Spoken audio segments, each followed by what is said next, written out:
Before we were free, page 128. July 9, 1961. Sunday late afternoon. Mommy and I have been alone all day, as the Mancinis went to the beach to visit friends. They shut up the house and sent all the servants away. The place is so creepy and quiet, and of course, every little noise scares us.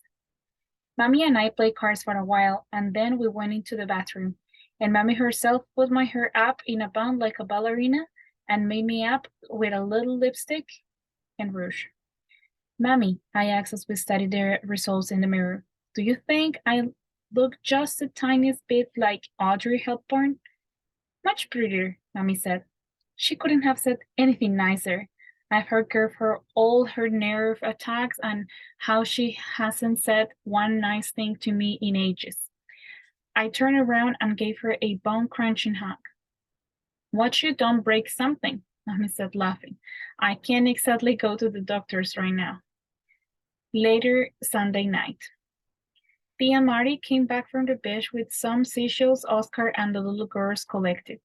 I picked one to take with me to the closet, a shiny spiral with brown freckles. But then I remember how Chucha used to say girls who keep seashells die old maids. And I took it back to Tia Mari, and said, keep this for me until I'm married.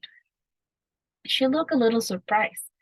Tia Pepe just returned from the embassy next door with some exciting news. Mundine is going to be evacuated soon. It seems there is an Italian cruise ship in the harbor headed for Miami. The ambassador was hoping to get us all on board, but the captain said he could only take one mysterious passenger, as more would to be at risk in view of how the SEM are carefully monitoring all ports of exit. Mommy is worried about Mundine and whether the transfer will go okay, and that starts her worrying about Papi and Tio Tony. She isn't sleeping as well anymore, as she doesn't have any Equinil left.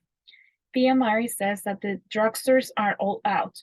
It seems the whole country is taking tranquilizers. July 11, 1961, Tuesday night. Last night, as we lay on our mats in the closet, Mommy started telling me stories about growing up on a sugar state where her father was the resident doctor. It was like the old times again, when we used to get along so well. The best story was about when she turned 15, and her parents threw her a big quinceañera party. She wore a long white dress like a bride's and tiara of sugar flowers made especially for her by the plantation pastry cook. When the party was over, Mommy really wanted to save that crown, but her little brother Edilberto found that sweet crown and sucked off the sugar rosettes. All that was left was the wire frame. You laugh now, Mommy laughed, but I cry as if it had eaten up my heart. Speaking of queens, Mommy said, I don't know if you remember how 6 years ago El Jefe's daughter was crowned Queen Angelita, Angelita first, sorry. You were just a little girl, but when you saw her in the papers wearing that ridiculous silk gown that cost $8,000, you said, Mommy, is that our queen? And I didn't know what to say because the help was all around. And so I said, we don't actually have a royal family here, but Angelita was made into a queen by her father. And for a while afterward, when we asked you what you wanted for your birthday or for Christmas or Vieja Belén or Los Tres Reyes Magos, you'd said you wanted your father to make you a queen. And so for your next birthday, you remember? Your father made make you a marshmallow crown. You wore that thing all day long in the sun. You wouldn't take it off, and those soft marshmallows began to melt on your hair. We had a time washing them out. The thought of Papi made us both fall silent. I lay in the dark, remembering Papi and Tio Tony walking on the beach with me, and the sand and the wind, and Tio Tony joking, let's throw her in, and Papi holding on tight and laughing. I reached out for Mammy's hand just as she was reaching out for mine. July 12, 1961, Wednesday night. Wimpy and Mr. Washburn have been trying to do all they can. By Pappy's name and Tio Tony's were not listed among those of the prisoners the OAS interviewed when they came.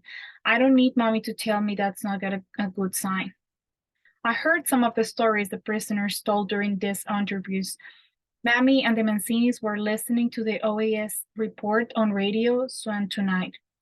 They thought I was writing in my diary in the bathroom, but I was still in the hallway. The announcer read out passages, his voice matter of fact, but the facts themselves were horrible. Prisoners complained about how their fingernails were pulled out, their eyes sewed open, about being put in an electric chair called the throne, and giving shocks so they would tell who else was involved. About how one of them was fed a steak, only to find out it was the flesh of his own son. For the first time in a long time, I slipped my little crucifix in my mouth and said an Our Father. Then I went into the bathroom and threw up my supper. July 13, 1961, Thursday night. What a surprise. We were out in the bathroom with the Mancinis listening to the news when there was a knock. The maid announcing that the Mancinis had visitors. Who is it? Tia Mari asked through the locked door. El embajador with a lady, the maid replied.